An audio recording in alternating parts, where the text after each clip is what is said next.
on va parler un peu de diagnostic différentiel. En fait, il faut se poser la question, face à un échec thérapeutique, on l'a dit tout à l'heure, finalement, ça ne marche pas. Est-ce que tout simplement, on ne s'est pas trompé de diagnostic, parce que ça nous arrive à tous. Donc, est-ce qu'on ne s'est pas trompé de diagnostic? Est-ce qu'il n'y a pas une complication entre le moment où le patient a récupéré son ordonnance et le moment où il va falloir qu'il l'applique? Donc, c'est des questions qu'il va falloir se poser. Donc, il ne s'agit pas de faire de vous des dermatologues, il s'agit de vous donner quelques clés qui vont vous permettre de vous alerter, ou bien de vous tranquilliser, mais de contacter le prescripteur, et ce, en toute sécurité. Donc, je vous mets tout de suite en situation, il va falloir revoter, je vous préviens. Donc, voici par exemple un petit garçon de 4 ans qui est amené par sa maman. Bon, j'aurais pu mettre son papa parce que c'est un peu... On dit toujours la maman. Donc, elle est inquiète. Elle trouve que l'état de la peau de son enfant est différent de son eczéma habituel et les papas et les mamans, ils savent que c'est pas pareil que d'habitude. Donc elle va vous dire, c'est pas comme d'habitude, je continue à mettre les crèmes, mais en fait ça marche pas. Donc ça c'est un très bon indice, je continue à mettre les crèmes, mais ça marche pas. Donc dans cette situation, vous voyez cette photo réjouissante après manger, que faites-vous? Et à vous de jouer, que faites-vous? Alors, les réponses, vous avez plusieurs réponses possibles. Réponse 1, vous renouvelez les dermocorticoïdes, parce que c'est marqué sur l'ordonnance. Réponse 2, vous conseillez une lotion asséchante, vous avez vu, on sent que ça suinte. Réponse 3, vous appelez son médecin, ou bien réponse 4, ça vous affole et vous l'envoyez aux urgences. Il y a 27% d'angoissés dans la salle, 54% plus tranquilles, et puis alors les dermocorticoïdes 9%, alors ça c'était la mauvaise réponse, je dirais. Quand on ne sait pas ce que c'est, on ne met pas des dermocorticoïdes dessus. C'est la règle de base. La lotion asséchante, pourquoi pas, mais enfin, ça ne va pas être le sujet là tout de suite. Donc, en effet, la bonne réponse, c'était de contacter le médecin et de dire aux parents d'arrêter de mettre des dermocorticoïdes en attendant.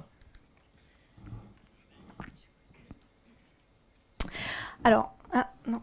Il en manque une. Voilà, donc il s'agissait en l'occurrence d'une surinfection bactérienne, ce qu'on appelle une impétiginisation, ça vient du mot impétigo, donc ça veut dire qu'il y a une intervention du staphylocoque doré, voire du streptocoque.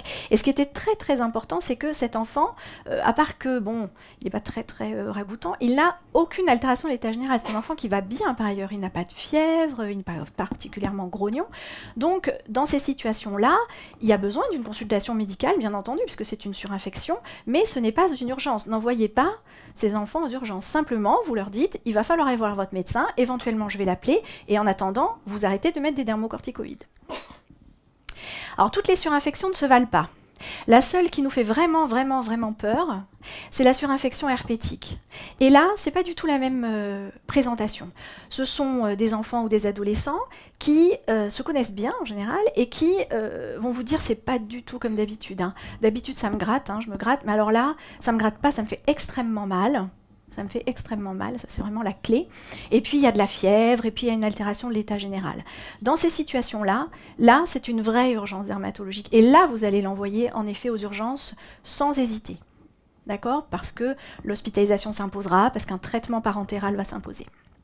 Donc la surinfection herpétique, elle est différente de l'autre parce qu'il y a une altération de l'état général, parce qu'ils ont mal, parce qu'ils ont de la fièvre.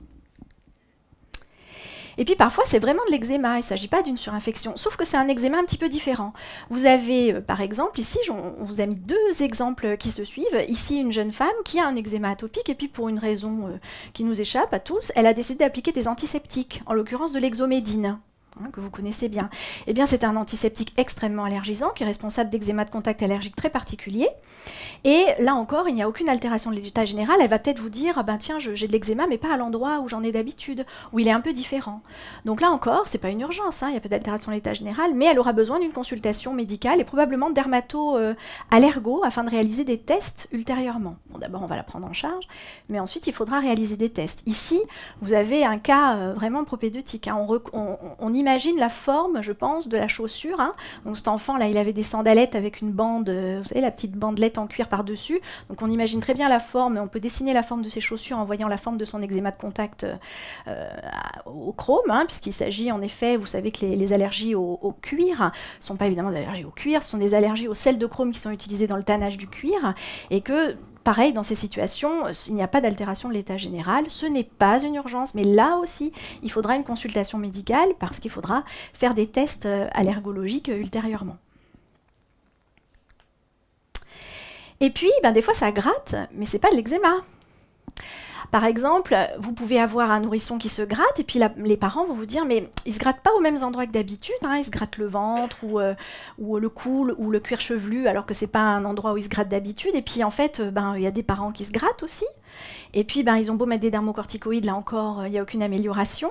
Et donc ça, je pense que s'il y a une chose à retenir d'importante, c'est qu'un enfant, un nourrisson qui se gratte, soit il a un eczéma atopique, soit il a une gale, soit il a les deux. Donc ça encore, ça n'est pas une urgence. N'envoyez pas les gales aux urgences. En revanche, il aura besoin d'une consultation médicale, le pédiatre, le dermatologue, le médecin généraliste, qui sera indiqué, on va dire, rapidement, afin de mettre en place le traitement adéquat. Pour résumer ça, on ne vous demande pas de faire des diagnostics, ce n'est pas l'objet, mais par contre, il y a des petites choses qui doivent vous alerter. Des lésions chez un enfant ou un adulte atopique qui ne grattent plus, mais qui au contraire sont devenues douloureuses, qui s'accompagnent de fièvre, d'une vraie altération de l'état général. Il n'y a pas besoin de faire un diagnostic, vous l'envoyez aux urgences, et ils verront bien s'il y a besoin d'une hospitalisation et d'un traitement approprié, par exemple antiviral.